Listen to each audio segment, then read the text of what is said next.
Good morning friends, চলে এসেছি নতুন একটা ডেলি ব্লগ নিয়ে। তো দেখতে পাচ্ছি সকাল সকাল ঘুম থেকে, আসলে সারাদিন তো অফিস, বাড়ি, রান্না বান্না এইসব নিয়েই তো চলে। তাই এইসব যেটুকুনি করি সেটুকুনি তোমাদের দেখানোর জন্য। আর তোমাদের সাপোর্টটা সত্যি আমার খুব দরকার।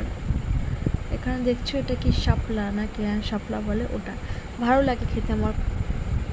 এখানে ওই রান্না হচ্ছিল, মাছের ঝোল হয়েছিল, আর বটবটি মানে বিনস নাকি বটবটি বলে, উচ্ছে আলু দিয়ে একটা ছোট্ট ভাজা টাইপের হয়েছিল। তো সকালবেলা কিছু খাইনি, তো খুব জোর খিদে পেয়ে যাচ্ছিলো বলে একটা মাছ ভাজা একটু ওই বিনস ভাজা দিয়ে খাওয়া শুরু করে। পরের দিনও আবার ওটা আমার খুব ভালো লাগে খেতে, ওই জন্য পরের দিনও হয়েছিল।